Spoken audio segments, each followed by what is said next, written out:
Hi, this is Noah Kuhn, correspondent for The Uptake and Vassar's Groundhounds. I'm here with Chase Martin. He's managing editor of the Iowa Independent, one of the breakout new media ventures this election season. Chase, thanks for joining us. Thanks for having me. We were just talking about the types of institutions you've already given interviews to, and what were they again, just really quickly? Sure, yeah, I've had inquiries from the BBC News, from Sky News, from a Spanish language newspaper in Los Angeles, from local affiliates who have come to town to cover the caucuses.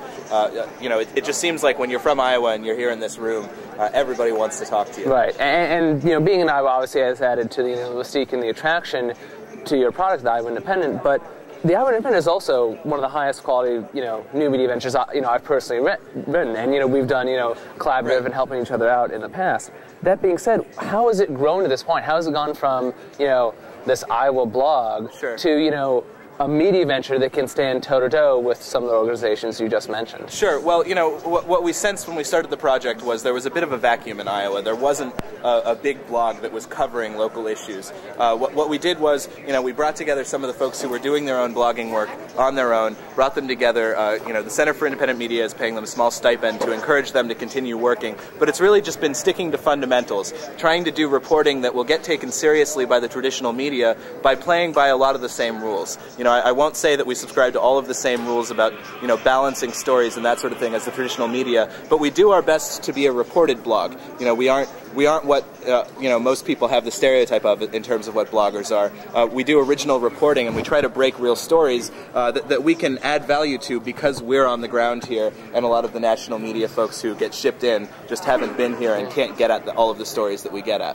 One of the challenges for new media that we've encountered, and also, allied organizations, is the idea of trust. Is that when you want to talk to real Iowans or real, insert geographic location here, if you say you're from the New York Times, that at least establishes some basic level of trust, as an organization. Sure. People who haven't necessarily heard of The Uptake, in terms of building your brand, how did you get sources, in the early days or even now when you say, oh, I'm with the Iowa Independent? Certainly. Well, we've actually found that, despite the hurdles that you mentioned, it's been a lot easier than we expected to break in. And I think part of that is that being in Iowa, there are so many press secretaries, so many organizations trying to make a difference in the caucuses, so many candidates competing, that there are almost more press secretaries than there are news outlets for them to talk to. Mm-hmm. So, when someone can't get attention for a story somewhere else, they started coming to us. And what eventually started happening was other national journalists, other national blogs across the country would watch us for those types of stories that weren't breaking out in the traditional media, and we became more and more of a powerful voice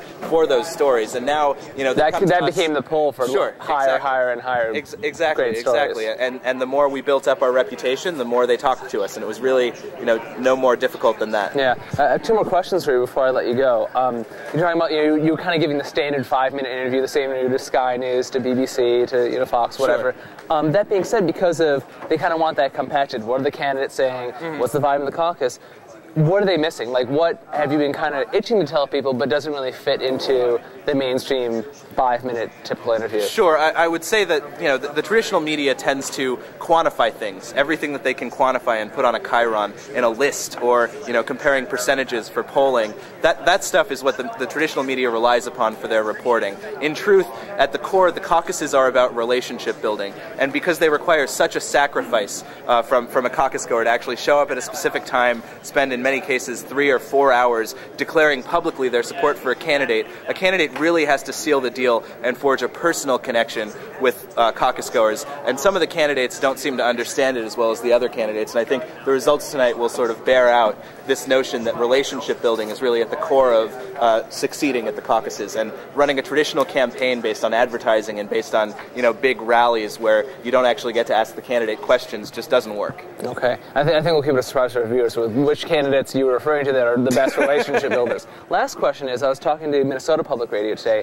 and one of the questions they asked me is what my interpretation of what was Iowa going to be like on Saturday after everyone left. Is it going to be crestfallen? Right. Are they going to be excited to return back to their normal lives? Not asking you this as a native Iowan, but in terms of the Iowa Independent, where does the Iowa Independent go from here? Are they going to be still committed to A-class, Iowa coverage? Mm-hmm. Are they going to be, partnering with more, feeding up into the Center for Independent's national coverage? What's the plan after the caucus? Sure. Well, the Center for Independent Media is just about to launch its national site, Washington Independent. Iowa Independent, we're dedicated to being a local news source focusing on local issues. It just happens that in the first 8 months or 9 months of our existence, our local news was a national story.